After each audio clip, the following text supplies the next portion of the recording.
Welcome back to this morning's program. I have on the line the Vice Chairman of the St. Kitts Nevis Labour Party, Dr. Jensen Morton.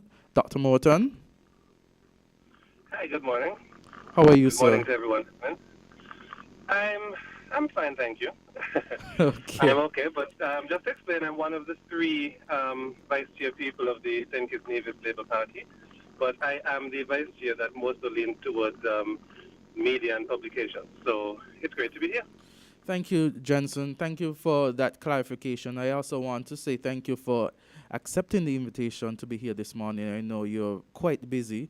You're a quite busy Three, but person, very busy, having, you know, other responsibilities. So I just want to say thank you yes, to you for taking the opportunity to, even in this short time, to address us here at WINNFM and address the nation and those listening. no problem, no problem. Yes. We recognize that the political parties, the People's Action Movement and the St. Kitts Nevis Labour Party, coincidentally, are celebrating their anniversaries. And around the same time, we recognize that just last week, um, the St. Kitts Nevis Labour Party celebrated its 90th year, correct? It's actually technically our 91st year, Your but 91st. Mm-hmm. technically the 91st, but we are still celebrating essentially our 90th anniversary because over the course of last year, due to a barrage of interruptions from the elections and then the transitions into a new government, we did not really get the full opportunity to basically give the 90th celebration the genuine attention that it really deserves for something so monumental. So we made the decision to extend some of the celebrations into this upcoming year here, just as I said, an extension of the 90th anniversary celebration. Okay. So what could Yes. we our persons expect of the 90th the celebration, the anniversary celebrations going forward? Well, as the months progress, we'll be having quite a variety of celebrations to commemorate the 90th anniversary. Um, most of it will most of it will be centered around the usual high points of the Labour Party's calendar, which is around the month of May, in which we're going to see some, basically we're going to be on full display with regards to our celebrations for Labor Day and all of the activities surrounding Labor Day. But essentially every month there'll be something to look forward to, which we will take the opportunity to advertise and highlight at the point in time when it's necessary. But I will allow the general public to keep posted to the Labour Party's forums and spaces for them to be aware of the wide variety of activities that we have in store. Okay. So what I realized that there was a church service on Sunday. Yes. How Yes, was there that was a church? church service Mm-hmm. on Sunday. The church service was excellent. It had it was packed because, of course, a lot of people are excited for the Labour Party and its 90th celebration. The service itself, it was very well done. It was very well organized. So I have to say kudos to the team members that pulled off the event very well, very professionally, even down to the choir, which was excellent. It was a choir of 90 voices from all over the island, and the 90-voice choir, it was spectacular. We're going to be using that same choir again and again, definitely.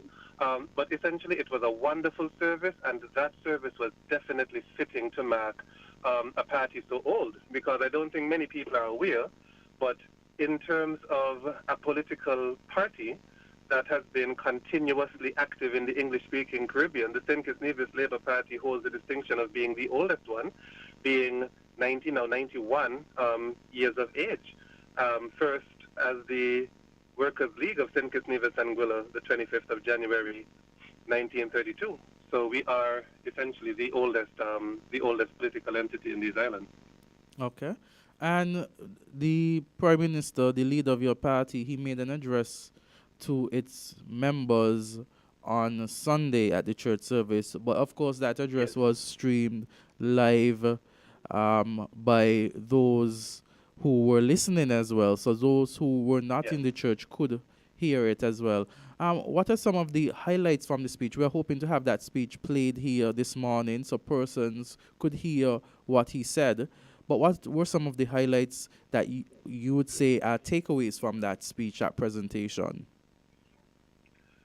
The main takeaways from that presentation, it was just words of reassurance of the general public, not just that the St. Kitts Nevis Labour Party is here to stay, but also that the St. Kitts Nevis Labour Party is here for the sake of the betterment of all persons in St. Kitts and Nevis, and that we'll continue our positive traditions of sticking with regards to a particular standard of excellence, being able to be flexible with regards to the times and challenges ahead, and just ensuring that our nation continues to develop from strength to strength amongst a multitude of other things. But I will hopefully allow the general public to listen to the wise words when it is broadcast by your station and by other stations as well, because it's really good when you hear those things coming right from the source itself. But essentially, it was just some words of reassurance and also some words so that people know that the St. Kitts Nevis Labour Party, we've been here for 90 years and we're going to be here to stay. And as I said, we're going to continue to build on our strong points.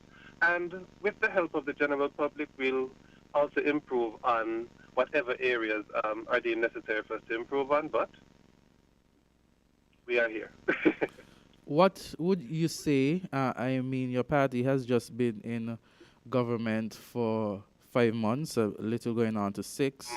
Yes. I know that you are not a minister.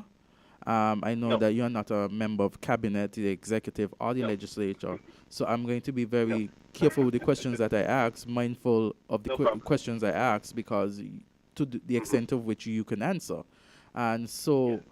my question is, what would you say in your capacity as an individual, a member of the party, an executive member of the party, what would you say have been some of the challenges over the last 5 months going to 6? Well, the main challenges, which I think the Prime Minister has highlighted on more than one occasion, even though he really is making a conscious effort to be careful with his words, I'm going to follow suit. There was a culture over the past 7 years, a culture of some serious, there was a culture of oppression and suppression, and a culture in which it seemed as if the general public was forced to accept certain aspects of corruption as just being normal and acceptable. And, coming in now with a fresh set of persons, a fresh set of minds who genuinely do not have an interest in continuing such a culture of negativity and ignoring some glaring warning signs that can spiral any nation into gross instability. It's been difficult meeting persons who have become so acclimatized to badness that, sometimes when you highlight the badness that was taking place, that they even have a bit of confusion before they snap into reality that this was actually wrong. That has been a problem faced in practically all the ministries. And that is one of the things that it's being systematically and properly dismantled. And it's been something that many people have been finding difficult because some people were benefiting from the corruption. And there's been a lack of accepting of this way in which, even though it seemed like you were benefiting, it was just harmful to the entire nation. So you're going to have to stop. And some persons are being a bit rebellious at that fact. That has been one of the major challenges. A lot of the ministries and a lot of the corporate entities, they were really in some states of confusion. And it's been difficult for the incoming teams with regards to having to struggle with fixing some of those aspects of confusion whilst at the same time delivering things for people and dealing with the challenges of the day-to-day. So that has been something that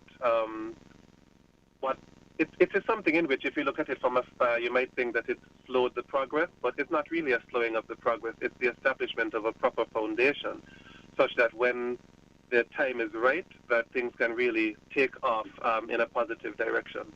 So it's been challenging, but not impossible. And it's not a hopeless affair. It's not an affair in which there's going to be any widespread persecution, but more so it's to try to correct the mindset and to try to just put square pegs back in square holes, essentially. Okay. Are there any other areas that you find challenges in? You spoke about allegations of corruption. Are there any Allegations, yes. are there any other areas you see that might be challenging for the party? The other areas are all intertwined to that Okay. background. There have been issues with regards to the infrastructure and maintenance of a variety of entities, both government entities and other areas that are government affiliated. There are issues with regards to staffing, sometimes overstaffing, sometimes lack of proper qualifications of certain staff members, sometimes the actual work ethic of staff members due to the same environment of corruption. There have been issues regarding finances and financial clarity in a variety of areas that is in desperate need of a cleanup. There are aspects of organizational structural breakdown in which rules exist on paper only, or sometimes rules don't exist at all, that need a lot of addressing. Issues with regards to a combination of, on the one hand, transparency, and then on the other hand, persons not genuinely obeying rules within the establishments with regards to not relaying sensitive information. So it's a lot of different areas that are being simultaneously worked on. Like I said again, like I'm saying again, excuse me, not hopeless. It's just a lot of areas that need constant focus and attention. Okay. And over the next 5 years, I'm very mindful of the questions Yes. because I recognize that you're not a member Yes. of the executive or legislator, and so I'm No, not no, going to no. give you that. I'm not going to be unfair to you at all. So, Okay. what is in your mind? But you're an executive of the party. In your mind, Yes. what would you envision for St. Kitts and Nevis over the next 5 years? What would you hope that your party, and I mean circumstances can change along the way, so but in your Yes. present time Oh, now, what would you envision as some of the things that you would wish that your party accomplishes for the people of St. Kitts and Nevis? well, I think that my wishes are also intertwined with the general goals of the party itself. The the goal or the mission right now would be to see St. Kitts and Nevis once again become a positive example to the rest of the region, as it has been on many different instances in its history. Just to see in every ministry, every constituency, every department, every part, a genuine improvement in a variety of aspects with regards to its overall functionality and how things are done. Even though there is going to be, of course, the sprinkling of different things with regards to some large-scale capital projects here and there, for example, the Bastia High School, the new hospital, and those other larger projects. The main focus is really going to be on improving existing entities, improving existing institutions, and ensuring that all of them are functioning to the best of their abilities, such that we can become an example of how to run a truly efficient state. When we get to that point in time, that is when the general public on a whole is going to see an improvement with regards to their standards of living, an improvement with regards to the functioning of society and other things. Dr. Drew himself, he really wants to see some genuine positive changes with regards to the people of St. Kitts and Nevis and with regards to the country on a whole, such that basically the spirits are lifted. I know as a medical doctor, he also wants to ensure that the average health or level of health of the persons in the nation, that it increases, and we're going to be doing a lot of things with regards to health promotion and some other things. But the overall goal would just be to see St. Kitts and Nevis transform and develop and maximize its potential and go even beyond that. So you can come from any other place, come to St. Kitts and just be impressed at the way in which the place just functions and operates. Okay. Well, Johnson, is there anything else you'd like to say to the listening public at this time? I would just like to tell the listening public to thank them again for their overwhelming show of support for the St. Kitts Nevis Labour Party. We've had some successful, we've had a successful first 5 months with some challenges. If anyone is feeling in any way anything close to being disgruntled, to just tell them, give it time. All good things take some time. And the positive results of the actions that have been taking place will soon be shown, because your government is definitely working very hard for you. The St. Kitts Nevis Labour Party is definitely working very hard for you. I would like to encourage the general public to stay tuned to the calendar of events for the St. Kitts Nevis Labour Party for the upcoming year, events to celebrate the last bits of our 90th anniversary, as well as celebrations regarding this year's Labor Day. And yes, so I would just invite the general public to join the St. Kitts Nevis Labour Party in its celebrations as they unfold throughout the year. Okay, thank you, Jensen. And I want to say thank you to you for, again, I said it earlier, but I want to say it again. Thank you for accepting the invitation. And of course, invitations would be extended on future occasions once I have the opportunity to do so here at Win FM. And so I am looking forward to have engagement of all political parties, you know, so we could have meaningful discussions, and so that the parties could hear their views, hear their voices, because when you have a opportunity to do that, I think it's best that persons would have the opportunity to listen all the sides, have the opportunity to make their decision, and an informed decision, whatever that decision is. And I agree with that as well. I think in a healthy democracy, everyone should get the opportunity to state their piece. So I'm glad for the opportunity, and we also welcome any other political party to also share their views, even though it's not my station. Yes. Thank you so much, Dr. Morton. All right. Thank you. So, found the sound 98.9 FM.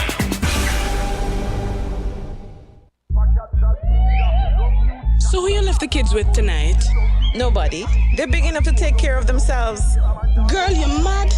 Junior only 7 years old. And suppose something happened to the baby while you're out here?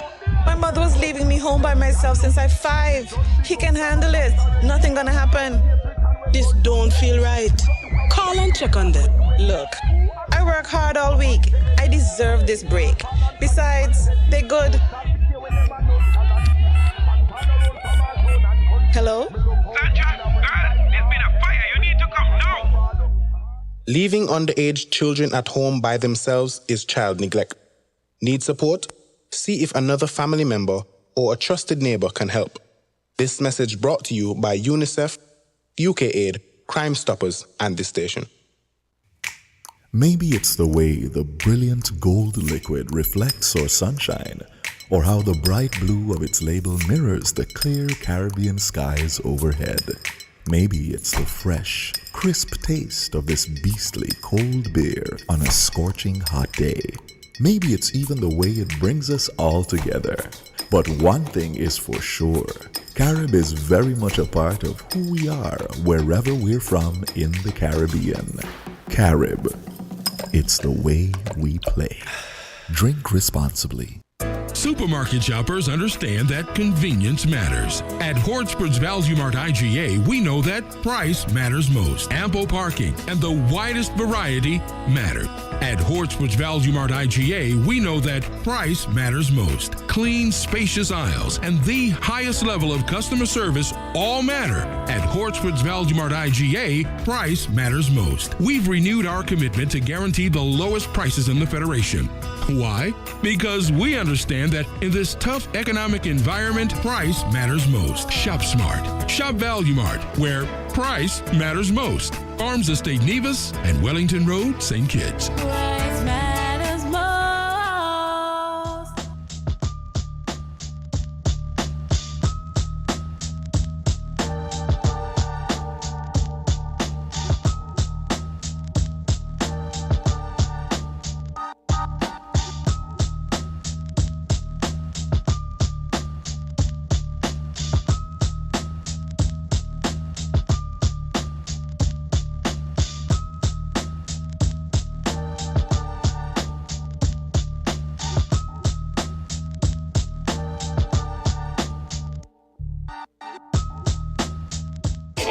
Health insured to be sure of your benefits. Sickness and maternity, I'll tell you about the rest of it. Survivors grant your spouse and kids get the best of it. Let me mention pension when you're 62. When you're done work hard and retire, this is what to do. Listen, this social security is working for all your benefits. Funeral grant to help every one of your relatives. Come register for this. Social security. Social security. So every time you get your pay. Social security. Welcome back to Island Tea. I am your host, Azard Gumbs, and with me I have assisting me, Sharon and Jamster. And we have a very special guest here with us. Before I go into the introduction for the new year, I want to again say, just before we went on that break, we had the vice chairman, one of the vice chairpersons of the St. Kitts Nevis Labour Party, Dr. Jensen Morton, speaking about his party's activities for the year and encouraging persons to be a part of the activities. And I again want to thank Dr. Morton for giving us the opportunity to hear from him on behalf of his party. And today, this morning, for the first time for the year 2023, we have a very special guest. We have Miss Camilla Lawrence. And if I pronounce that name incorrectly, I know she will correct me when she comes and speaks, from Social Security, a very special organization here in St. Kitts and Nevis.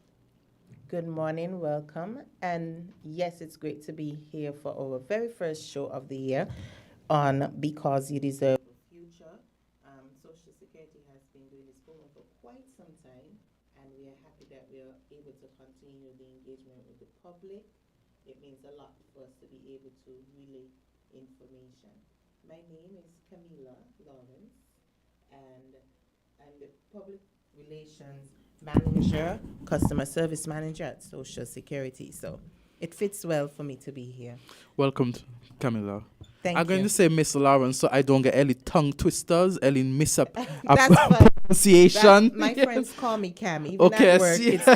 it's okay. It's okay. So, Cam, you're here. And I know we had just a while, perhaps some persons might not have heard what you were saying in terms of the microphone giving problems. So could you just give a repeat? No problem. That is easy. We're here to do our annual monthly show.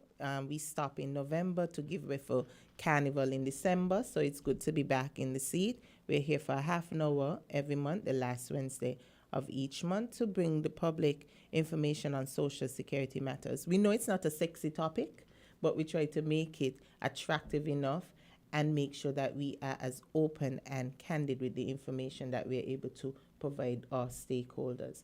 Now, we like our first program to be called Starting the Year Off Right, because we have a lot to make sure we get done correctly so we don't have issues as we develop the conversation throughout the year. Now, one of the first things I want to share is that Social Security will be celebrating 45 years. That's a significant milestone. On the 1st of February, back in 1978, before there was a Social Security, this story always rings true to me. And I'm very emotional. You see them come up? Yes, I see them. The goosebumps come up. Before we had a Social Security, there was no social protection for our grandparents. They worked, and I could recall my grandmother being old. Not like now when I see my mother being 62. Yeah. But at that time, you physically saw that they were tired. Yes. But they still had to continue to work because there was no guaranteed source of income. Honorable Sam Kondo was our minister for a very long time, and he would share stories of when he was a young man, seeing persons have to stand by the bank, elderly persons standing outside, begging for when a worker come out or somebody who went to get their money to come out to share. So the system of Social Security is a very important one.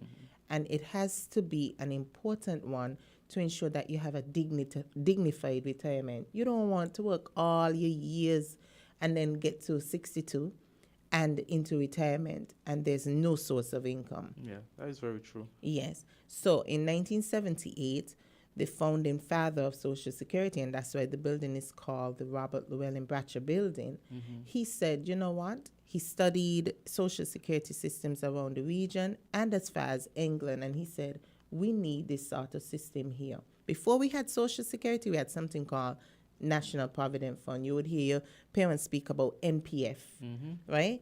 And that provided support up to age 60. Like, you would have contributed to it up to age 60, and you got a lump sum. We all know what happens when we get a lump sum. As soon as, in my house, the plumbing goes bad. Yes. So, and if you don't manage that lump sum well, it could be over in no time. And so we saw, well, I wasn't there, but from the stories that they shared, I felt so a part of it. That's why you see me get the goosebumps, right? That people would whack off the money, as per se. They throw parties, they give their friends, they give their family. Because you got this big sum of money. You ain't realize that you had to manage it throughout the rest of your life. And so Social Security came from a point of saying, no, not a lump sum. We want you to have a pension every single month. And since 1978 to now, Social Security has built a strong pension base of over 6,500 persons. So monthly, we have over 6,500 persons getting pensions. And to add to it, every month you get at least 20 new pensioners adding on. So you're seeing that the pensioner base is building. And so on the 1st of February, we'll be highlighting the work of Social Security over the last 45 years. It is customary that the Minister of Social Security brings a broadcast, and that happens to be our Prime Minister, Dr. Terence Drew. So he will be making a broadcast on Social Security. Interestingly, Social Security is a mature fund. And although we have reserves of 1.6, 1.7 billion, that doesn't mean that we can lay on our laurels and do nothing to ensure the vitality of the fund. Because this means that I would have talked Social Security for the last 20 years, because that's how long I'm with Social Security me I am. Wow, that is some time. You don't look it though. No, I started as a baby, right? So it means that we would have been talking but not putting things in place to ensure that the fund continues. So we are a mature fund. And the Social Security systems are designed to be effective for 30-year periods, because we look at the demographics, the number of people being born, the number of workers, and so out of this research, the actuary has determined that we have an aging population. And that's a result of improved health care. So we have more persons reaching pensionable age. I remind you, it's a balance, because on one side, you're encouraging people to live healthy, but that healthy means that they're going to live longer. And then we are making less babies. I have some friends who said, nobody gonna mash up this good body. So they ain't getting the babies, right? So we have more persons becoming pensionable, but less persons coming into the fund to contribute. And as a mature fund, remember I tell you, we're going to be 45. And at 30 is when you have to start to make continuous changes to the formulation. So we are talking the reform agenda. This has been a topic we've spoken about lots of time, but the time is now ripe to do other things. So throughout the anniversary period, we're going to have some stakeholder meetings. We're going to have, of course, corporate worship on the 5th. That's the first Sunday in February, to commemorate what Social Security has done. Social Security does more than pay benefits. We contribute annually to healthcare to the tune of $270,000 annually as well to national security, because we believe if we have a safe environment, crime would be less, people will be productive, work will carry on, and the cyclical contributions will continue to come in. In addition, Social Security has a strong scholarship program. Since 1983, as an independence gift, we've been providing scholarships to one child from each of the high schools. Some of those persons, notable persons, the Honorable Premier Nevis, Matt Brantley, Sugar Bowl, and lots of others. So we know that the work we do, because we don't only provide scholarship, we provide a mentorship program. So they each have a mentor attached to them, and apart from the financial support, they are a part of our family. We bring them into the Social Security Fund, into the board, so they integrate with staff and so on. So we try to build on the potential of students who may not have the financial ability, no fault of theirs, but we do our part there. So a part of our corporate social responsibility is to build the capacity of our human index, again, for them to work, contribute, build businesses, so that the system of Social Security continues. If we don't do this responsibly, we're going to have a serious problem. Yeah. And how, I know you say it's your 45th anniversary, and how has it been so far in terms of, I assume every year you get new applicants, you get new persons. You might not have the stats, but are you seeing more and more persons based on your information registered? Good question. No. Before, we have seen employment spikes, but we're just coming out of a period of COVID. And out of this, we've seen lots of new businesses, lots of self-employed persons. And that could be as a result of the approach we took when the economy closed. We didn't have to. It's not an action of Social Security, but it was thought that this is a way that the government thought that it's best that Social Security can step in and help to sustain the economy. So we provided support in the tune of $23 million to over 8,000 persons who were affected, whose salaries were affected by the pandemic, right? And so out of that, we lent support to the self-employed, even though some of them may not have been compliant. We said, okay, we can't watch compliance at this time. We have to provide support.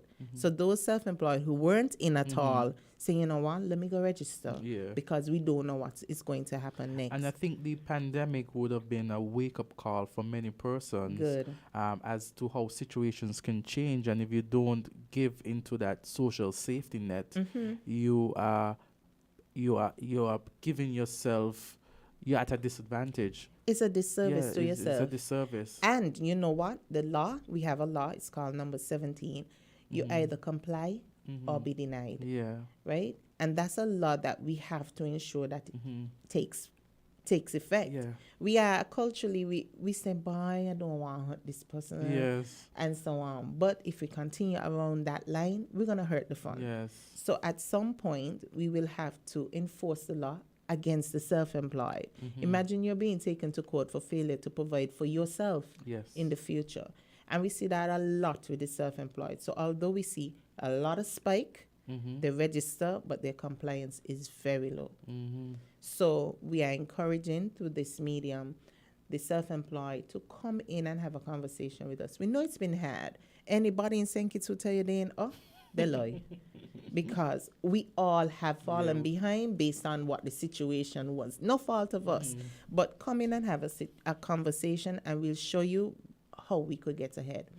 Now, twice a year as well, the self-employed has the opportunity to change their categories. And that is January. January is soon over. And July. So you have twice in a year to change your category. So if it is that, okay, you're paying on a category that you feel is too strenuous for you, you have the opportunity to move down one tier. And if you feel, you know what, the season looking good, let me get ahead, you can go up one. So January is about to end. I want to remind the self-employed that you can change your category up to January 31st. That's next Tuesday. So come in and have a conversation and just fill out the form for those persons out there who might not be aware of the categories. Could you enlighten them? Good. Now, the self-employed is very flexible. They pay 10% of their wage, weekly wage, into Social Security. So you can have, let's say you say that your weekly income is $200, you pay 10% of that. So you pay $20 for each of the Mondays in the month. So if the month has in 4 Mondays, you will pay $80. If it has in 5 Mondays, you'll pay $100. And you do this monthly, right? This secures you a pension. You see what I'm saying?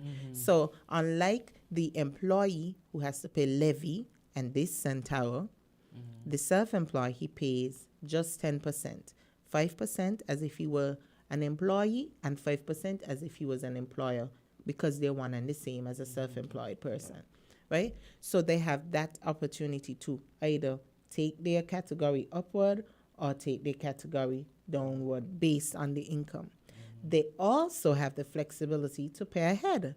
I can come in social and pay for June because I'm a worker. Yes. But as a self-employed person, we understand that their money is seasonal, so you can pay ahead, because when the low season come, you don't want to be found behind.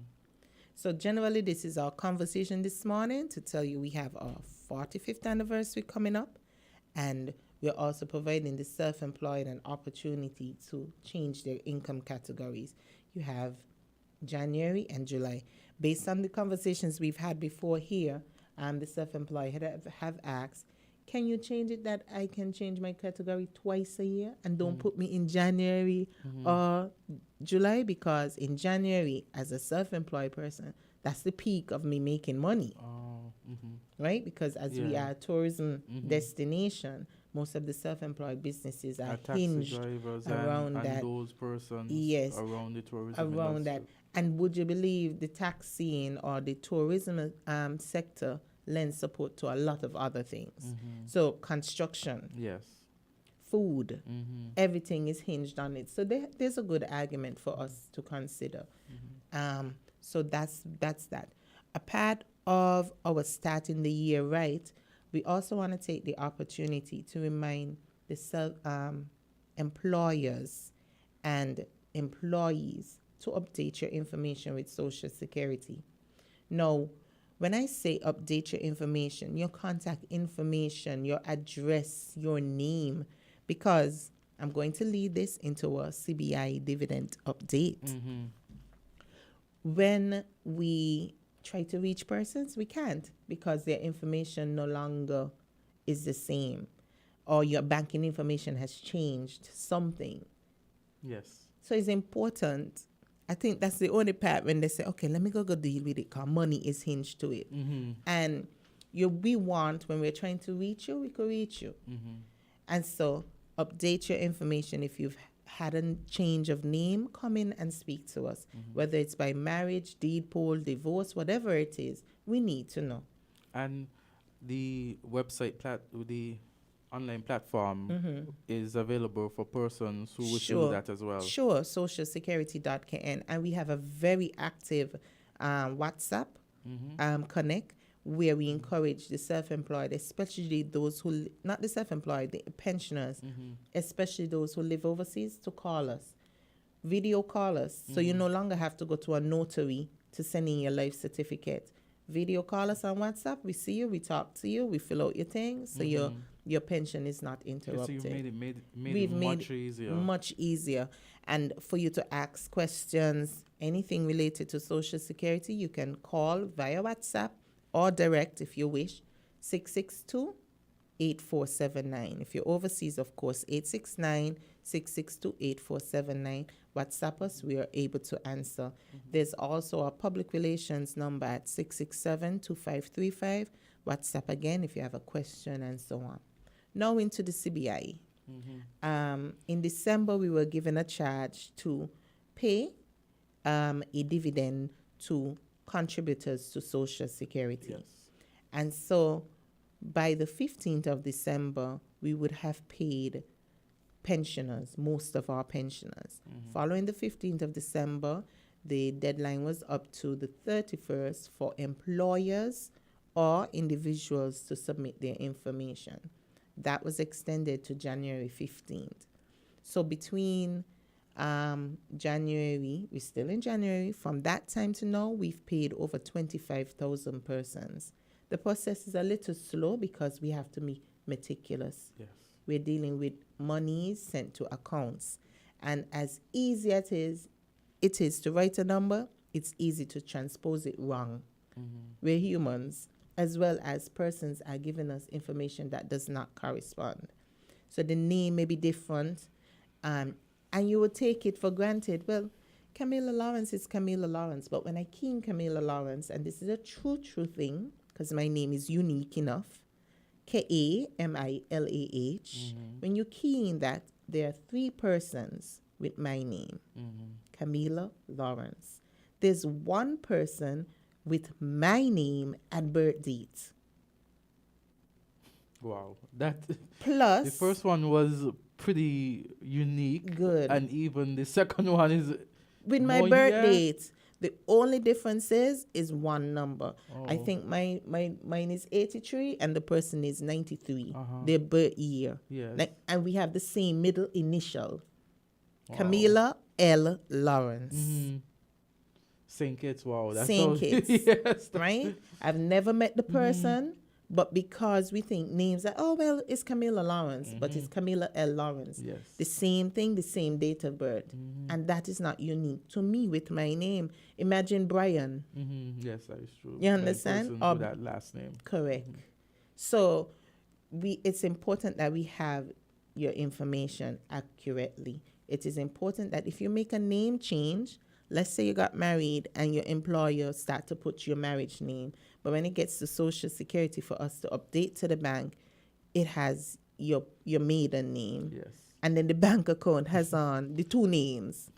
Is a conflict. So that has held us up in processing as promptly as we want to, because we want to be efficient and we don't want to put monies in accounts and that we for can't persons retrieve. who would have changed their name, it's important for you to get a deed poll so you could have all the documentation to have the same name. It sounds simple, a challenge, but it's a challenge, and it's very important that is done. Yes, so the scrutiny that we have to ensure that this information is for that person, it's a process, and it takes some patience and understanding. So you've heard people saying, when we CBI, we work in, and we're continuing to work. And if your application was in by January 15th, be assured you're going to get it. Money gonna come to you when God says it's time for you to spend it, right? Because sometimes you say, but I want it now, and then as soon as I get it, bam, something really comes up that you have to deal with. So we are craving your patience and understanding. And with that, I think I'm done for the year. I mean, for the month. Yes. For the month, so that we could run back and do more processing. Okay. We've added additional resources so we can move as a little bit faster, but we have to be meticulous. Yes. And Mr. Lawrence, I want to say thank you for coming out this morning. It's a pleasure to have you. It's the first time you're here with me. And I want to say I look forward to future discussions as it relates to Social Security and what Social Security is doing for the people of St. Kitts and Nevis. Thank you for the opportunity to be here. I want to put a challenge out to the listeners on WIN to ask us those hard questions. Call in. You have the ability, we hear. Ask the questions. I'm challenging you to ask me the questions we can engage and inform the public. So when you see things happening, you could have an understanding and appreciation of where we are. Think about a time when there was no Social Security. Imagine the strain on one member of the family who has to work and provide for their mother or father who is ailing.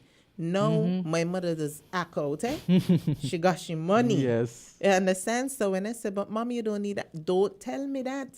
Social putting in my pension this time of the month, and she want this, that, and the other. It's a good feeling. She feels dignified. She feels that she's able to take care of herself. And I know a lot of other people who depend on it. Yes. Right? A lot of persons depend on it. So employers, be fair and do the right thing. You take out people's wages, pay it. Yes.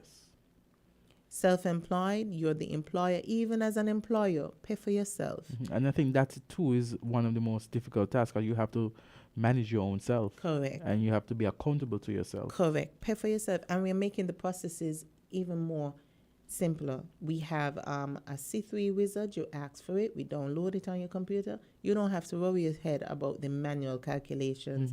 It calculates everything for you. And with the click of a button, it's uploaded into our system already. So all you have to do is follow through and make the payment, right? So we're encouraging employers, you're behind, we know you're behind too.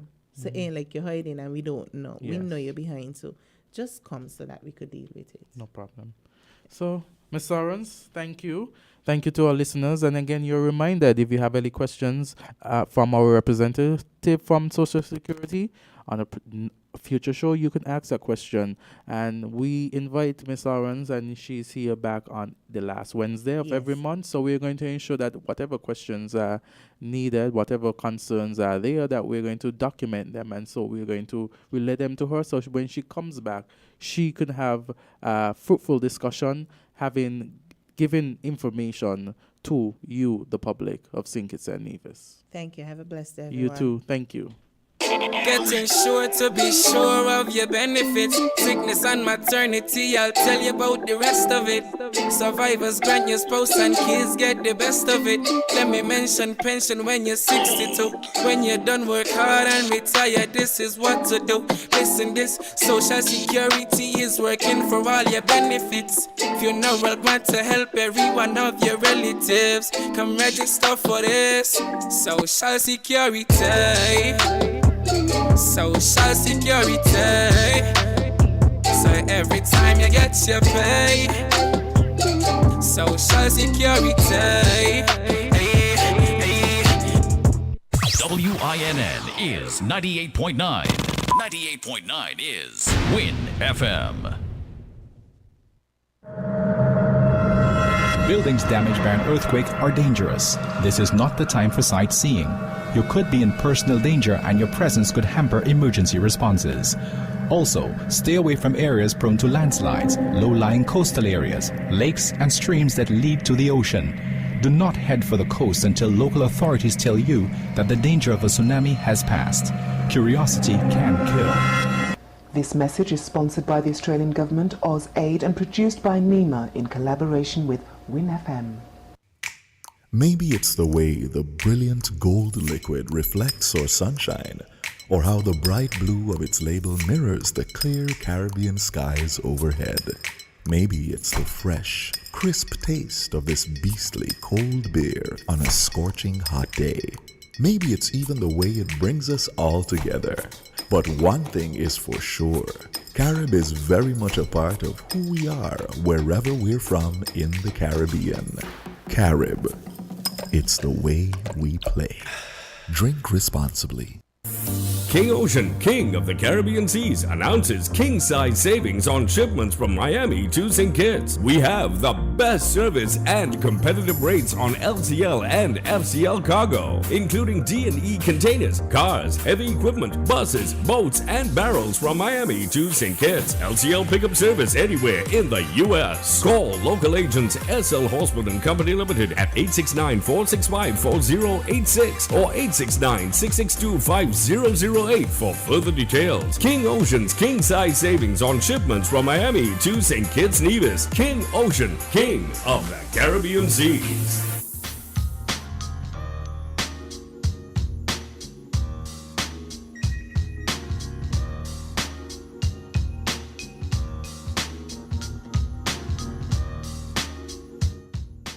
Our program, welcome back to our program this morning on Win FM. We've had a very fruitful discussion this morning, Wednesday, 25th January 2023. We had a representative from the St. Kitts Nevis Labour Party, in the person of the vice chair, one of their vice chairpersons with responsibility for media, Dr. Jensen Morton, who spoke about his party's anniversary. He spoke about the challenges that his party has had so far and his own vision for his party over the next 5 years as they lead St. Kitts and Nevis. We had also this morning Miss Camelia Lawrence. She is a representative from Social Security. She spoke about Social Security's 45th year. They're celebrating 45 years of existence this year, and she spoke about the benefits of being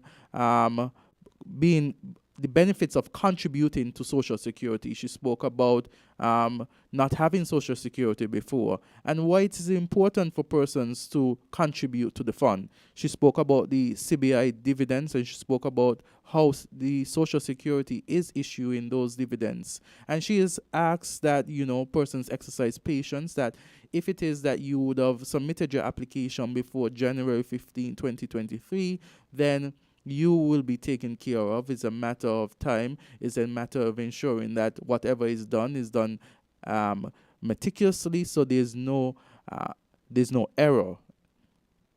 At this point in time, I have an address by the Prime Minister and also the leader of the St. Kitts Nevis Labour Party, the political leader, the Honourable Dr. Drew, the address that he made to his members, and of course the Federation, as it was streamed on Sunday when he spoke to his members at the church service at the Antioch Baptist Church. I also want to say that during this time I may have to leave, but you're still in good hands. We have Jamston, we have Sharon, who will continue the conversation if I do have to leave.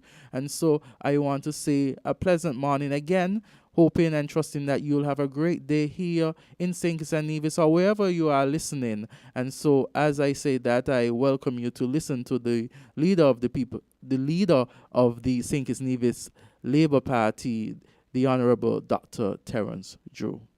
Today we celebrate 90 years, and we are about to celebrate 91 years under the theme People, Transparency, Stability, always our number one priority. This is certainly the day that the Lord has made, as we heard in the song, and we must rejoice and be glad in it. I am filled with joy to stand here today to commemorate the 90 years of committed service of the St. Kitts Nevis Labour Party and the St. Kitts Nevis Labour Movement, that what they have rendered to the people of this country over so many years. There's so much we could have done to fully acknowledge and celebrate the stalwarts that came before us and the work they did to advance this country. But I believe one of the best ways to commemorate the party's historic 90 years was to return the party to government.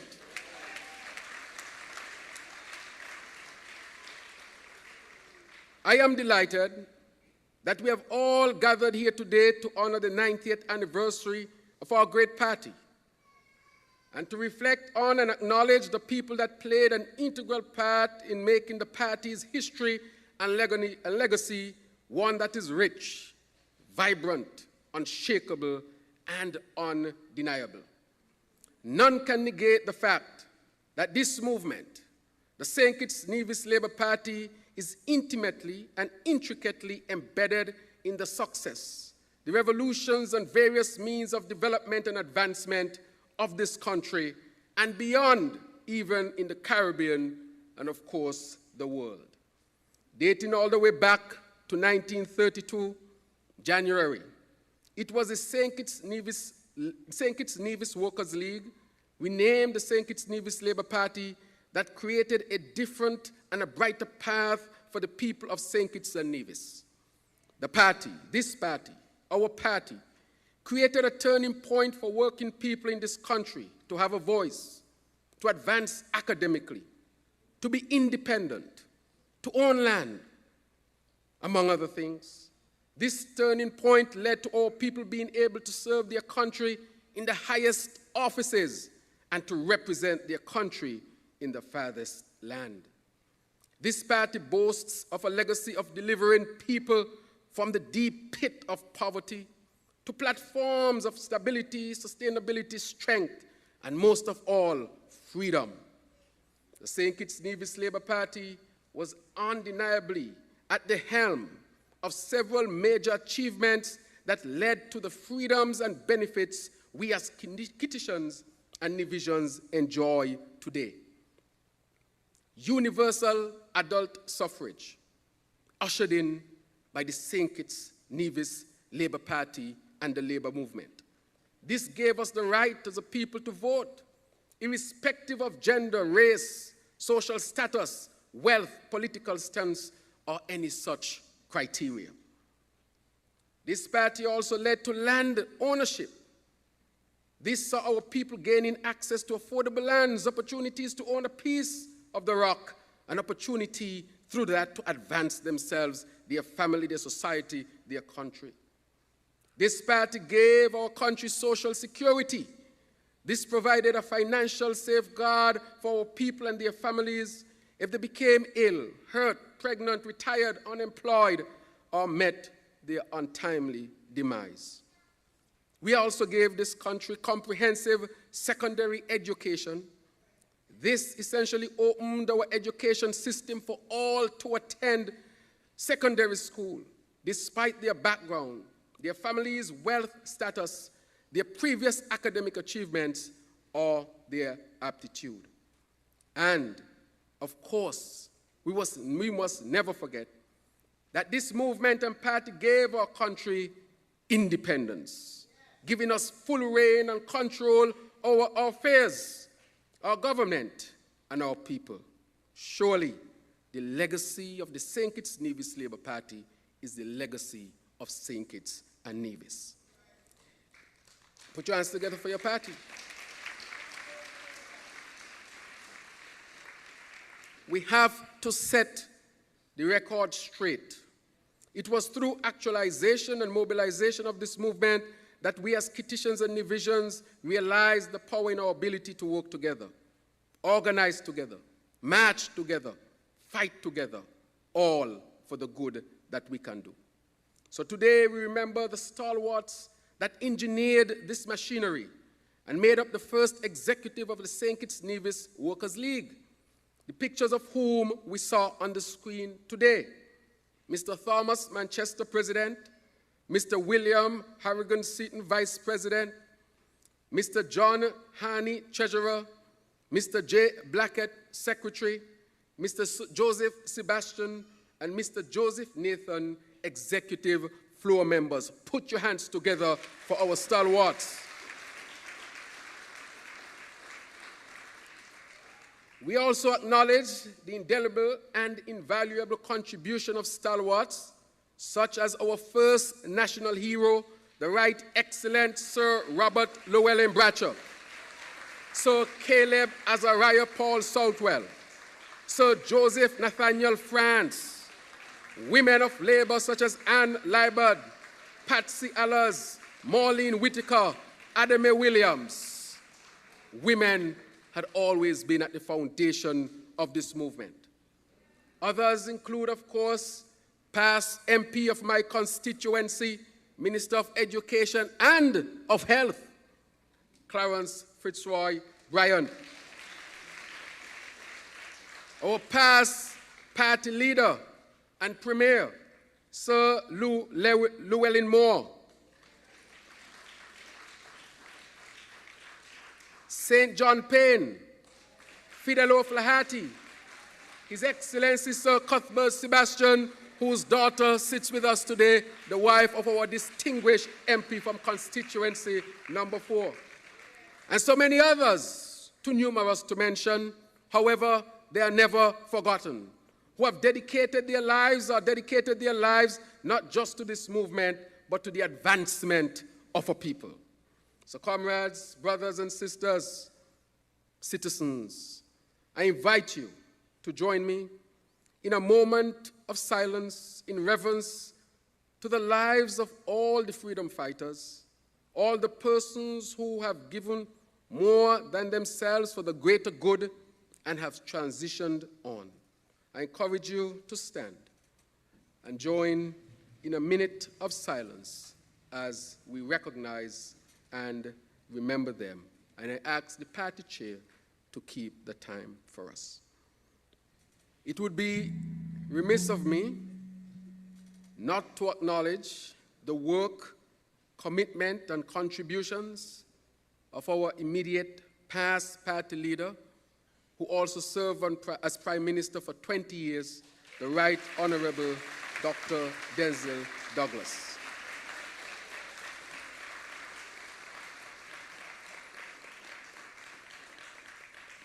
Over 30 years and counting, Dr. Douglas has contributed significantly to this party, to this movement, and to our country.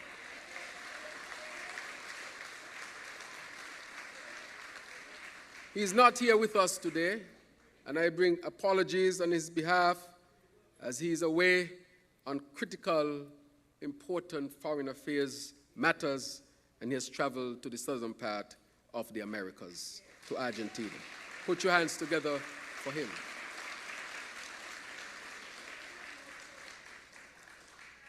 May we as a people and as a party never forget that the freedoms, privileges, luxuries, and opportunities that we enjoy today are a direct result of the life and sacrifices of these men and women and many more.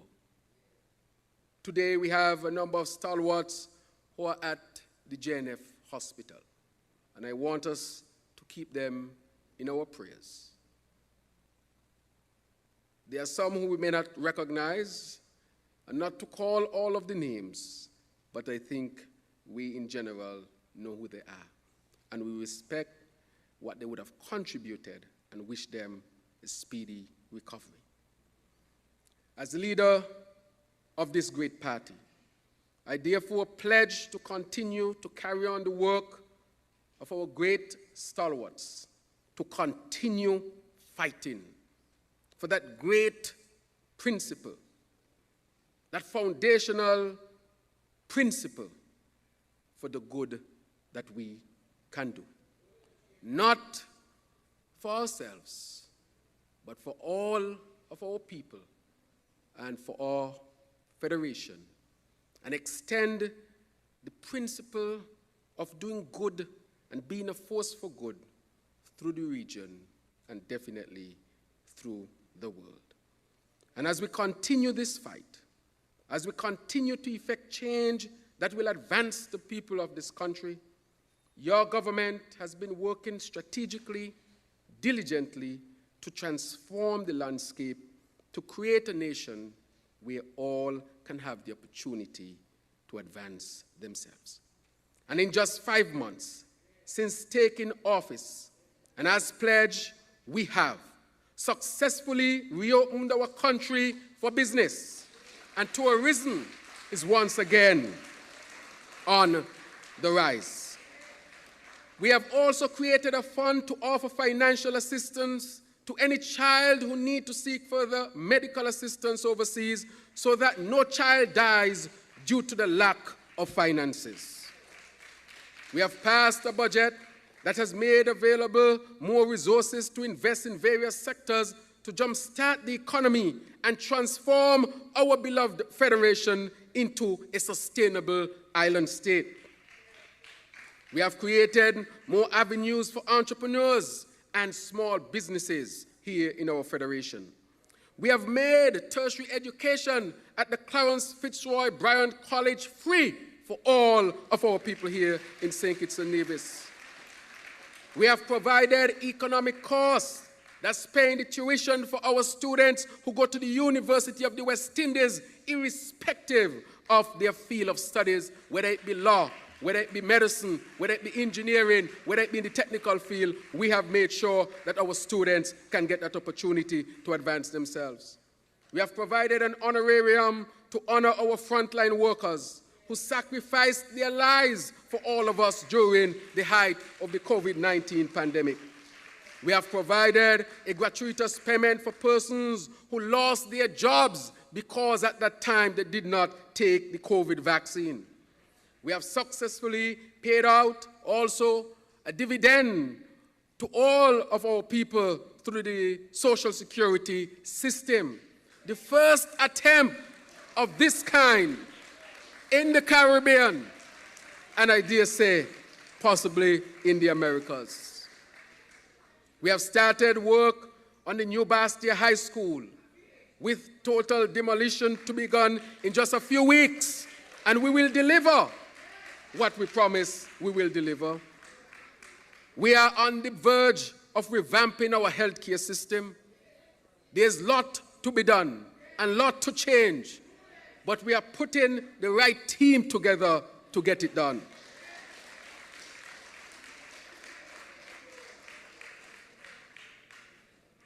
And so all this we have done in just a short few months.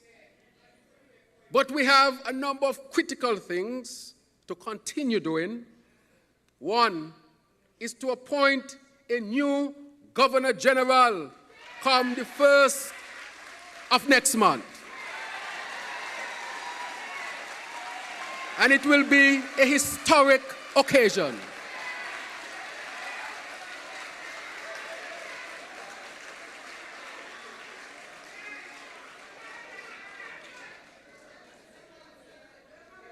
We will start a new housing revolution for people here in St. Kitts.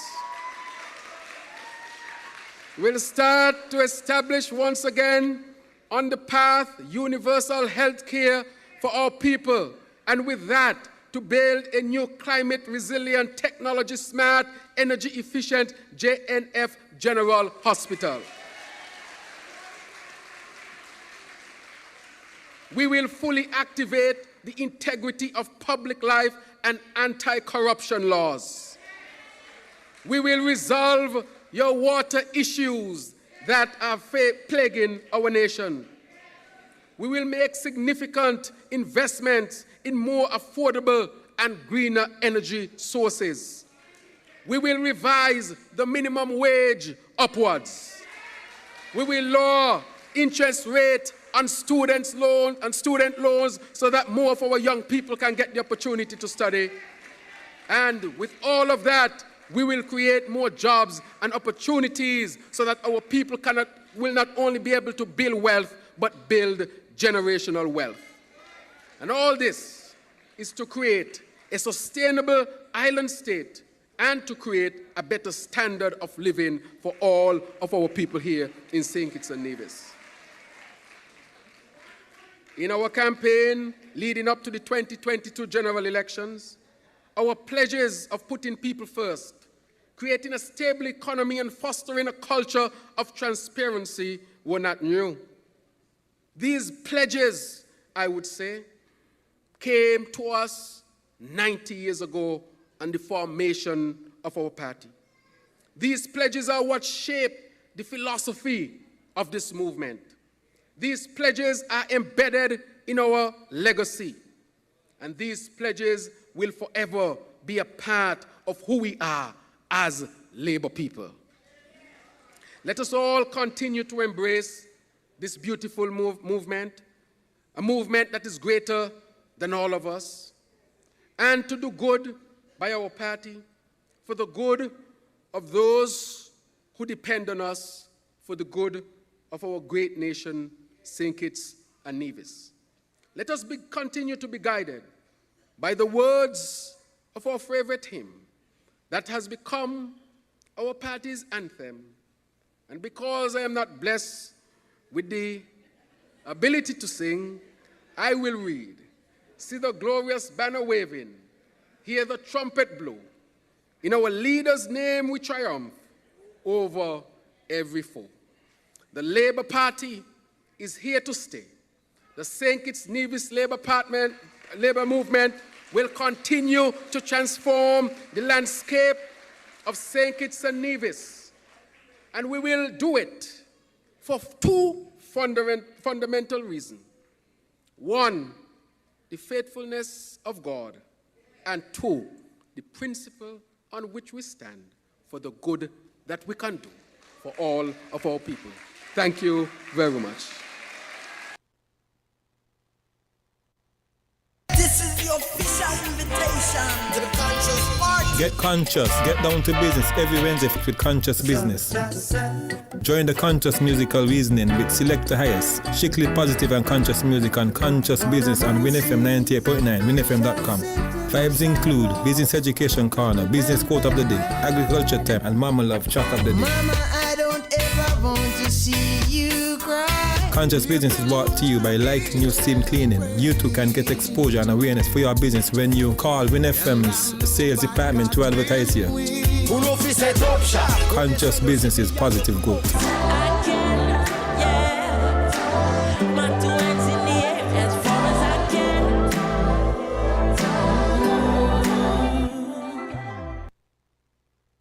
That was a message from the leader of the St. Kitts Nevis Labour Party, the Honourable Dr. Terence Drew, as he met on Sunday with his members of his party.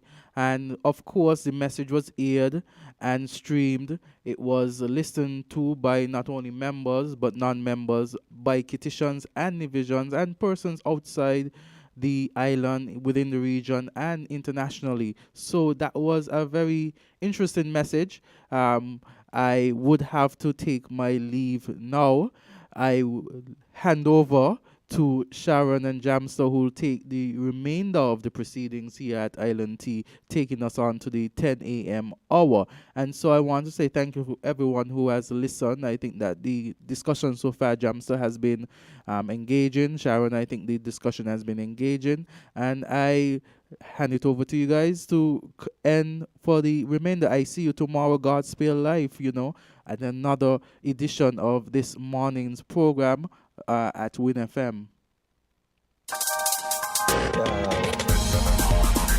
We're different. We're 98.9. 98.9. Win FM. Licia's.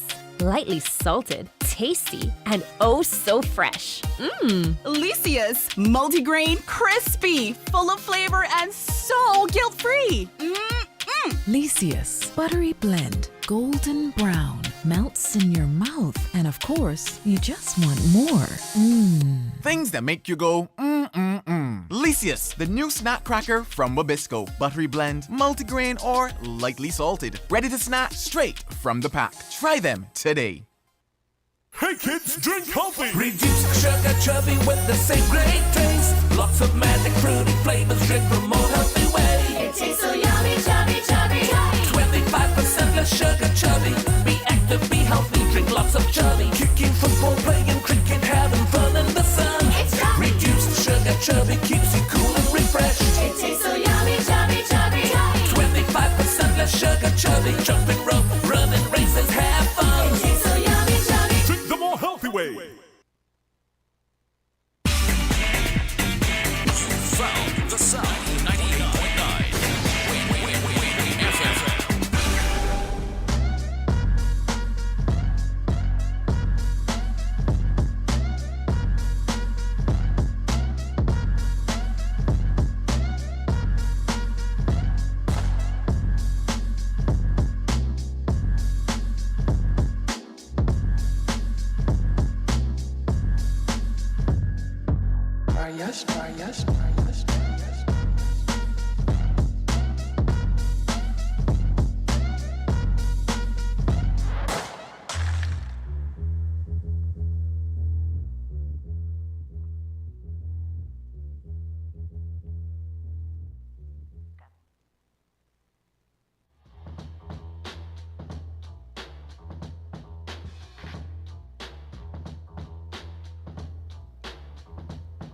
Well, it's 9:31, and it's Jamster and Sharon. We're going to be sitting in for the next half hour or so, as Azard had to take off for the courtroom just across the street.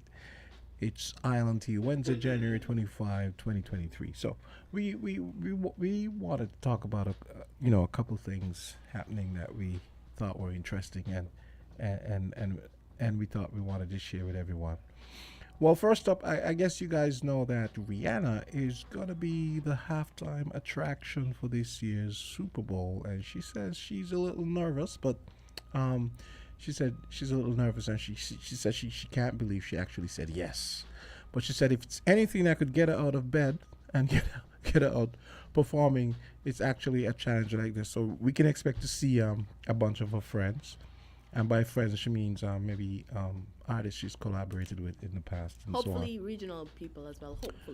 Hopefully. How many regional people? Well, she could create her own niche. True. She doesn't necessarily have to do. Because especially she has an album in the bag, and right. I know she probably does. people like Popcorn and so on the album. So yeah, so that could be interesting. Yes, I'm actually surprised though that she hasn't released an album yet, though. Leave Rihanna. Don't be one of those people saying, "Oh, we haven't heard any music from me in 6 years." you know I'm part of the choir, right? The Rihanna choir, or the Navy, as they say. The Navy, yeah. Leave Rihanna alone. leave her alone. Also, she has been she has another title added, Oscar nominee. Oh yes, right. Yes. For Lift Me Up, the For theme the song song from Wakanda Forever. Mhm. Yeah. So, who knows? She might be Oscar winner. Yes. After in February. Well, speaking of Wakanda Forever, you realize too that what's her name?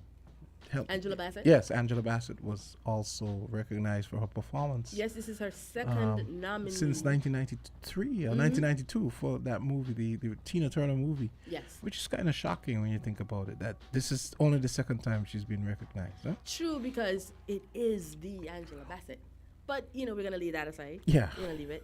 And I think she might get that award. Not just based on her performance, but the fact that she's been so consistent in all the work that she's actually done. She just might get it, I think.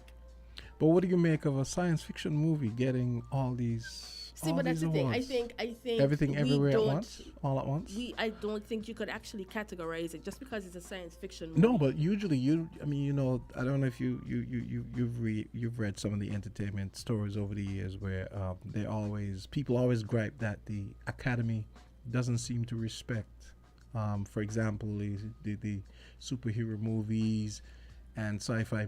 Well, you're right. You're right with the sci-fi. You're right. I don't Maybe think say horror we could movies. think You about could say that anymore.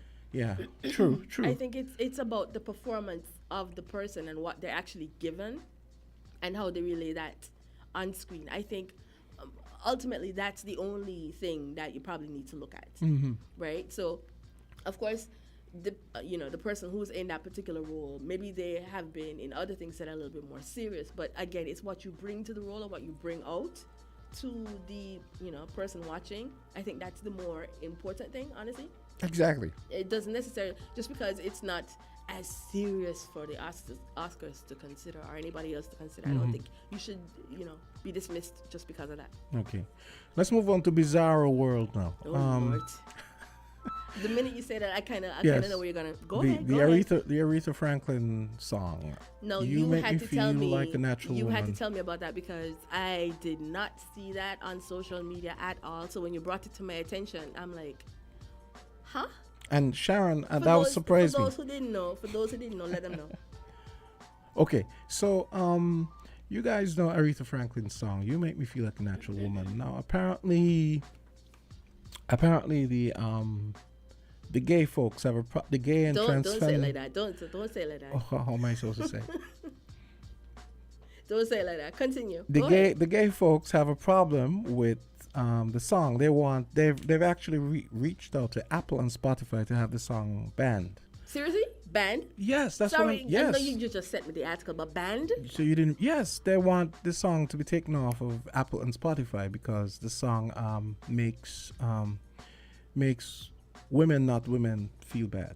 But that's banned? what I call it, women not women, meaning people who think they become a woman by lying. I can't get past the by banned lying on a part. surgical table for a few hours and then taking some hormones. They think that they become women that way. But you want to ban a whole song because of that? Yes. I couldn't believe what I was reading. I'm a little flabbergasted because what if we women call for a song that's about a man, and I'm trying to go through all the songs in my head. It's like, what song would it's Raining Men, so we have a problem. Do you know James Ingram did a version of that? Yeah. You Make Me Feel Like a Natural Man. But I'm like, we have a problem. It's Raining Men. So they might have a problem. Someone might hear that and probably have that banned as well. But no, but seriously, this is the height of absurdity, I have to say. It's a lot. It's a lot. Everything now is grounds for offense. It's a lot. You sitting there with the fact that your headphone cable is red is grounds for offense. Everything is fair game is ridiculous. To imagine that you're gonna tell me that you want to ban a song because it makes people with mentally ill people, because that's what they are. Let's be real.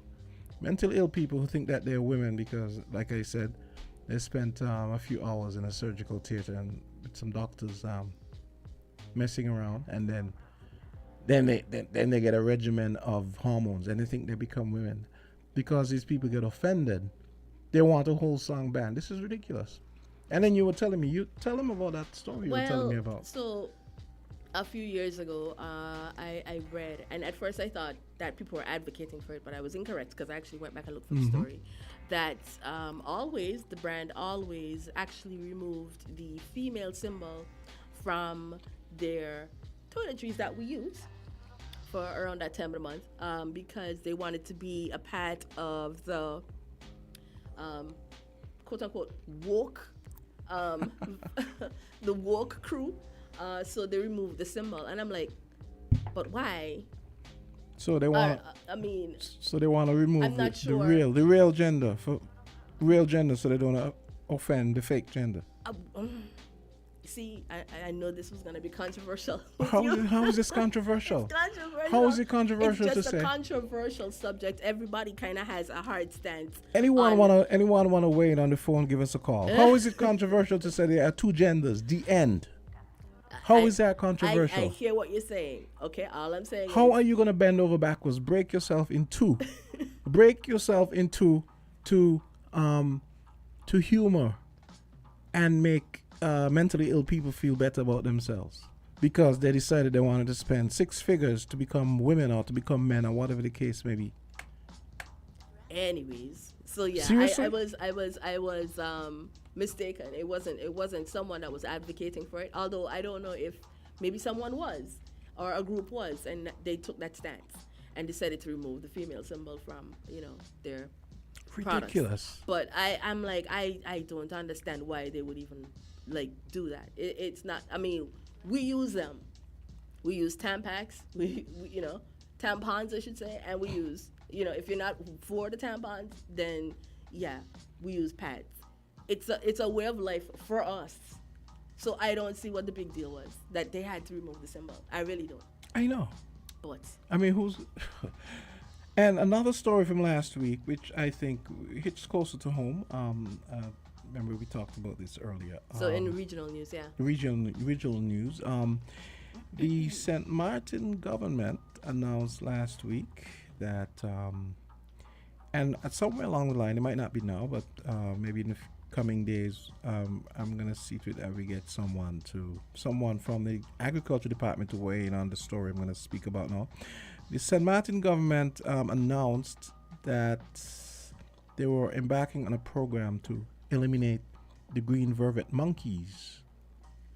Apparently they have a number of about 450, which pales in comparison to what the population of vervet monkeys we have here. Mm-hmm. Yes, and the story I read, I'm looking for the story here. The story I read actually referenced the fact that they actually got some technical advice from St. Kitts. So it would be nice, and we are gonna try and do that. But honestly, they have indicated, the Agriculture Department, that is, the Ministry of Agriculture, has indicated that there are things that they are, well, at the time, putting in place or already have in place to try and deal with that. And I think, obviously, one of them was introducing it as a delicacy on the menu. Yes. Right? I know some people do eat it. I wouldn't be one of those people. I also heard about making pet food, which to me makes a lot of sense. Mm-hmm. There's that, and there are other things as well in terms of trapping and stuff like that. So they've talked about it over the years.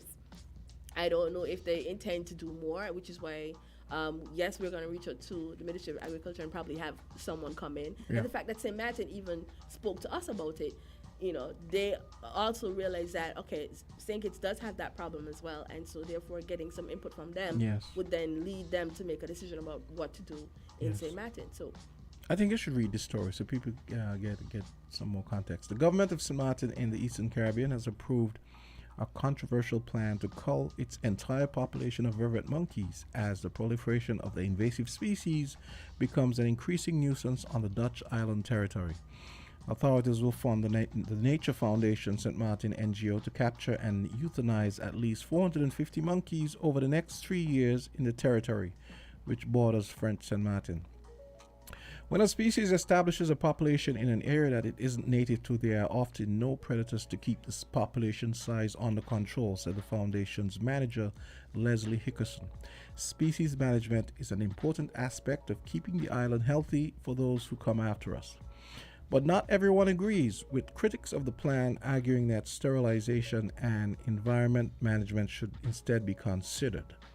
Vervet monkeys, characterized by their dappled gray-brown bodies and black faces fringed with white fur, are native to southern and eastern Africa, but can also be found in some Caribbean islands such as St. Kitts and Nevis, where the population has grown to the tens of thousands. The monkeys were introduced to the region sometime around the 17th century when European settlers were thought to have brought them over as exotic pets. Research carried out by the Native Foundation St. Martin found in 2020 that about 450 vervet monkeys were living on the Dutch side of the island.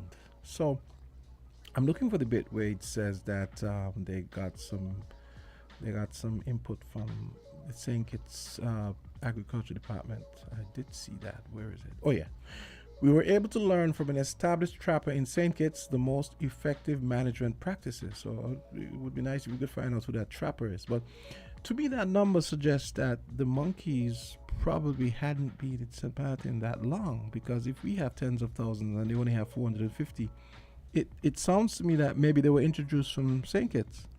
I'm not sure about that, but I know I'm not sure either. But nip it in the bud, for lack of a better term, because they do. They tend to spread quite easily. So babies everywhere, and then that will just multiply and multiply and multiply. So I could understand why they want to kind of nip it in the bud. Yes, but here's another issue. I was discussing it with someone. They were saying, I mentioned the fact that Dutch St. Martin is part of the Netherlands. So I'm wondering if I know one of the issues we have had in St. Kitts when the topic comes up is pressure and pushback from the animal rights people, because these people think that animals are more important than people, right? So we're not supposed to grow any food. We're not supposed to have crops because the poor monkeys, right? So I'm wondering, I raised a question with my friend. I said, is it going to be any different in St. Martin? Is it possible that because it's part of the Netherlands that there might be little to no pushback, or there might even be more? What do you think? I don't think so. Because if you actually, to me anyway, if you actually care about the animals, it doesn't matter whether it's an independent country or still, a part of another country or another. What do I call that? No, but the point I'm making is, they came right out and said, "Hey, we're gonna kill 450 monkeys," whereas here, they probably haven't heard about it yet. To then that's a good point. And then to go and say, oh, no, we don't agree with this. But we shouldn't have. But do you? I mean, I'm sure you would agree. We shouldn't have people dictating what is best for our sovereign countries in the case of meaning if we harp about not growing enough food, and we really need to increase agriculture exponentially, especially after COVID, and we realized that we could have food shortages if we had a repeat of that. And people are saying, well, we need to start planting more food, but then we can't plant more food if we have 55,000 monkeys running around. So, and St. Martin, I didn't even know the story referenced the fact that farmers in St. Martin actually didn't realize that they even had any. Yes. Problem? No, but I didn't realize they even grew any. That they had agriculture even on a minuscule scale. I was surprised. So, they referenced farmers saying, having problems with their crops being eaten and stuff by the monkeys. So I'm saying, especially in our case, we have way more land, we have way more potential for agriculture, and we have way more monkeys. So something definitely needs to be done, and we shouldn't be allowing animal rights people whose bread is buttered on both sides to tell us what we have to do as a sovereign nation. to get our agriculture up to the level that up to the potential that is there as far as feeding ourselves and reducing our import bill for food. Am I saying anything wrong? Go ahead. Okay. You don't have any opinions? No opinions. No. You know how you and I get, right? When we tend to talk about certain things, and I'm like, you know what? Have it. Go ahead. I'm letting you have it right now. Go ahead. Okay. So, any other stories you want to talk about? I really thought we would have had callers. See, when people were talking about sensible stuff, nobody wants to call. Hey. Talk about something salacious and sensationalist. Oh yeah, the phone. They'll be breaking down the phone lines. Well, that that's all I'm going to say. What we could do though is take a break. And maybe the persons need that break to kind of formulate their thoughts and call in and really and it takes that long. Stop it. And sometimes you we need have a a little phone. courage. How about we have a phone call? Let's take the phone call. Okay, Island T, you're on the air. Yes, good morning to you too. Hey, good wonderful morning. What's here. up? Morning. Yes, you said something that really catch my attention about these animal rights people who go around the world and, for a better word, harass people about animal rights. Yet in the United States, I look at a documentary a lot, and they're having problems with I think a hog they call fetal hog or some of that. And they're just going to shoot these animals down. Oh, the feral hogs, I think he means. Yeah, yes, right. Yeah, feral hogs. And I don't hear anybody harass them. But some time ago during the off season when we had the COVID and so forth, sharks for whatever reason, whether they were picking up food from the boats and so forth, begin to crop up all over the Caribbean, especially in Date Bay. And I noticed there is this one lady who think that it was horrible to catch the shark and them and eat them. I mean, I'm old enough to know that when I was living down in the Bastille area, that's to the bayfront, they never used to really sell shark. When the fisherman catch the shark and you have to pull up the boat, you go get a chunk to go home with something that they used to can. But then, people know where to jump. Because I'm certain that in other places where, like take for instance Africa, they eat all kind of things there. I mean, that's their culture. Chinese eat dog. I have a problem with dogs because I have my dogs and my dogs are like family members of mine, so to speak. But, these animal rights people, what are we going to do? Monkeys I wouldn't eat monkey, I wouldn't eat monkey. I did once. And I was fooled, and that person is not really a friend of mine because they knew I don't eat monkey. And I came to the house and they gave me monkey, and it was tasty. But when they told me the following day, I wanted to commit a crime. Wow. But we can't allow these animals to take over. We're supposed to be the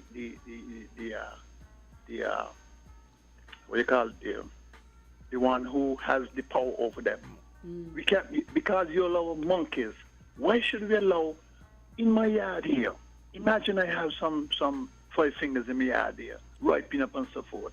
And next thing when I go out, half of them gone. No, I can't allow monkeys. I'm gonna try my best to destroy them in a humane way. So, people need to understand that in every country there's culture, people eat this, people eat that. I don't agree with it, but shark is on the menu for donkey years. And these people come in here, these people, you know what I mean? I don't really want to be racist here, come in here and start to point fingers and say that we shouldn't kill shark. One of them, it is alleged that she go and pet a shark or whatever it is, and we get the outcome of that, which was terrible. Yes. But this is our culture. We eat shark here. They eat monkeys here. If you don't do it in your country, stay in your country, but don't come in to harass about what we do here. That's a part of our culture. Exactly. Since me small, like they're so perfect, huh? Like they're so perfect. All right, thank you so much, caller. Yes. That was a great way in from that See, caller. I don't mind eating shacks because, if for whatever reason, if I'm in the water and I'm bleeding, that shack will take a bite. And chances are I will not survive that bite. So I don't have a problem eating shack. The meat stuff smells weird though. I've never had shack. Yeah, I would try it. Actually, one time I went to the Fishers, right? And they had some and I bought it and I took it back because I didn't like how the meat smelled. It has a really high smell. And then when you say high, like more fishy. well, because the thing is, because sharks are an apex predator, and if you know how the food chain thing works, they're at the top of the food chain. Right. So all the mercury and all the weird stuff that the other fish eat. So I was thinking about that. I said, why does this smell like that? I took it back, and they took it back because I've eaten it before. Been to Trinidadian functions. I was just gonna say, yeah. is Maracas Beach? They do shack and bake. Shack and bake. Yeah. So I've had that, but I tried cooking it myself one time. I was like, no, I don't like how this smells. But I would try it though. There's certain things I will try and other things I will not try. No, nobody's saying. I'm not saying. Okay, this is not so much about what we're gonna do to get about the eating of the monkeys, but I actually think I heard Carl Brown one time. And I thought that was a great idea. Talk about one of the things we can do is like turn it into pet food. We can Yeah. We pet food for cats and dogs. If people don't, probably most people don't want to eat the monkey. There are people who want to eat monkey, fine, that's fine too. But we have to get this monkey problem under control because it's been 20, 25 years now. You hear politicians yapping about and they're not doing anything. Why do we still have a monkey problem? The St. Martin people are lucky. They only have 450 monkeys. It's probably 500 by now that they don't know about yet. Probably 600. Yeah, I agree. Yeah, I agree. Anything else you want to talk about? We have about 6 minutes left. Oh, 6. I don't know. We'll go to that commercial break and then we will come back and then just wrap up. So we can do that instead. We're different. We're 98.9. 98.9. Win FM. Licia's. Lightly salted, tasty, and oh so fresh. Licious, multigrain, crispy, full of flavor, and so guilt-free. Licious, buttery blend, golden brown, melts in your mouth, and of course, you just want more. Things that make you go, Licious, the new snack cracker from Wabisco. Buttery blend, multigrain, or lightly salted. Ready to snack straight from the pack. Try them today.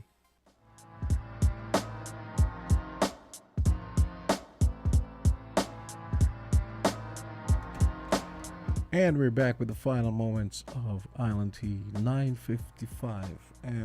Here with Sharon. So anything else anything else piqued your interest? News-wise? Not well. So I've seen 2 other things in the past 20 minutes, but I haven't listened to them in order to form my own thoughts and have an opinion on it.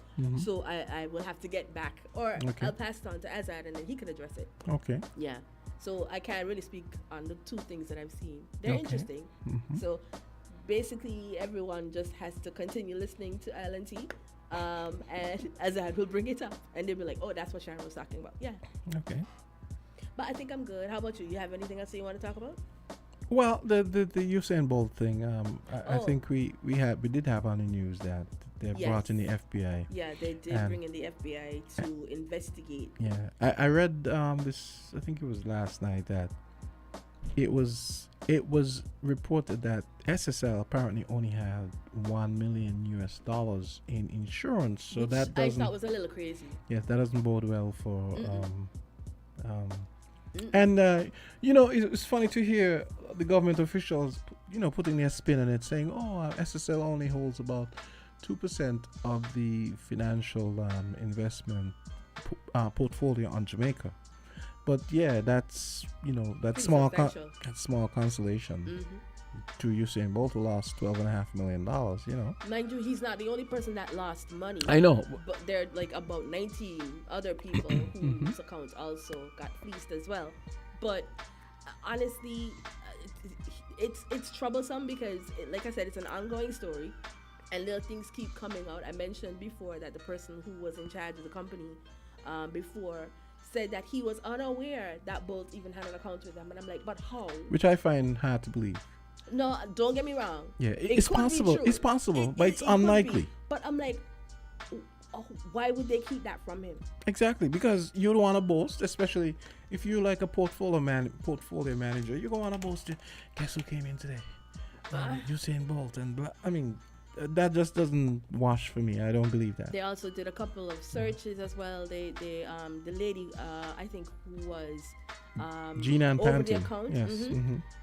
And there was some video footage with the reporting that I saw, and she is in a wheelchair. Yeah.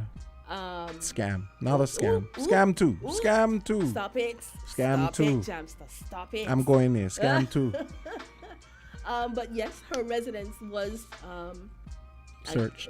Yeah. And they did take some things. They took some documents, and they took, I think, a laptop and a couple other things from the home. It was a very nice area. I had no idea. So no, mind apparently- you, we all have.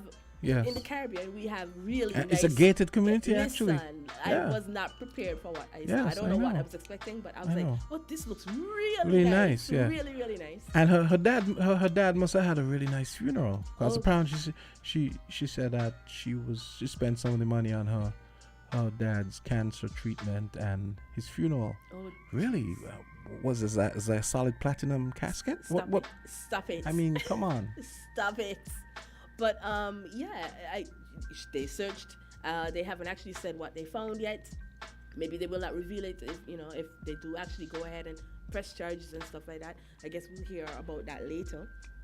It's an ongoing saga, but it's just one person was saying that while it could open a can of worms, they were saying that the government should probably give Bolt back his money. But the problem with that is, one, are you going to give all the other people back their money? That's and true. then You can't give one and not the rest. Right, and then what's going to happen is that it's going to create a precedent where if something like that happens again, then the government would be people will be looking saying, at that as a well, precedent, you and gave like, back, well, they gave them, so you why gave- can't give yes, me? Yeah. exactly. Yeah. So I don't know if they want to set that kind of precedent either. and they're saying now the Jamaican financial, Jamaica's reputation just has basically taken a Because big hit because of this. the biggest athlete in the world, he chose to invest his money In Jamaica. at home, And that happened. And then to have it, he didn't go to the Caymans. He didn't go to, the although I think Bahamas. he might be going to the Caymans Probably after no, this, yeah. right? He didn't go to the Bahamas. He didn't We go to go the to some US. big U.S. Firm. He wanted to keep it home, and I completely understand. Keep it at home, but then to have this happen, you're like, really, really, really. Yes, really, really, really. But anyways, the just before we go, the wheelchair thing, that's scam number 2. Stop it. Anyway. Stop it. I can't even laugh. Stop it. Well, that's going to do it for Island Tea. It's 10 o'clock, and Azard and Sharon will be back tomorrow for Island Tea. I won't be back, no. You won't be back? Not tomorrow. On Friday. On Friday? Okay. Okay, folks, have a great day. It's 10 o'clock. Found the sound.